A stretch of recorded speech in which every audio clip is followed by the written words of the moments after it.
स्वतःचं एक वेगळंच वैशिष्ट्य आहे, कारण अगदी खालच्या थरापासून वरच्या थरापर्यंत एक कुटुंब जे आहे ते सहभागी झालेलं आहे. दादा सर काय सांगाल, खालच्या थराला बेसला जे आहेत वडील, तर अगदी चौथा 4 एके उचलणारा मुलगा, असं संपूर्ण कुटुंब जे आहेत या गोविंदा पथकामध्ये सामील झालेलं, काय सांगाल एकंदरीत? आम्ही जे पटेल फॅमिली आहेत, आम्ही पूर्ण कुटुंब आमचं कमसे कमी आम्ही 16 ते 17 जण आहेत. माझ्या मोठ्या मेहुण्यात म्हणजे 3 मेहुणे आहेत. माझा मधला मेहुणा तो सेकंडला राहतो, माझा मोठा मेहुणा आणि मी आम्ही बेसला राहतो, आणि तो माझा मोठा मेहुणा त्याचा मुलगा वंश पटेल आहे, तो 4 एके उचलतो, आणि माझा काकाचा मुलगा त्याच्यावर 7व्या थराला असतो.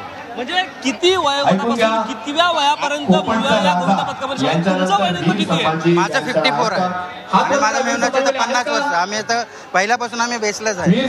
पहिला घोडीला राहायचो, नंतर हळूहळू आता आम्ही बेसला गेलो, आणि ते जसं वय ते 50च्या वरती पण आहेत आणि 50च्या खालती पण आहेत.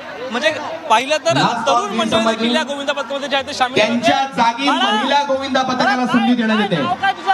भारत माता महिला संघ बांडो. माझं नाव जय आहे. वीर संभाजीच्या जागी तुम्ही यांच्यानंतर लावायचं आहे. वीर संभाजीचं नाव 3 वेळा अनाउन्स केलं, ते प्रेझेंट नाही आहेत. त्यांची चिठ्ठी आमच्या प्रतिनिधीकडे बिल्डिंग दिसते. निश्चित पाहिलं तर गोविंदा पथक जे आहे त्या ठिकाणी सामील झालेले आहेत, आणि अगदी एक संपूर्ण कुटुंब जे आहे ते या शिवशाही गोविंदा पथकामध्ये सामील झालं. पण पाहिलं तर आई काय सांगाल, अगदी संपूर्ण कुटुंब जे आहे तुमचं गोविंदा पथकामध्ये सामील झालेलं आहे? हा, लहानापासून पोरं पहिली 2-3 थर लावायचे आणि गलीत गलीत फिरायचो आम्ही. रात्रंदिवस प्रॅक्टिस करायची पोरं, आणि छोटी छोटी अंडी लावायची. असं करत करत आता एवढे वर आले. परंतु आज फिरता फिरता 9 थर रचलेले कसं वाटतं?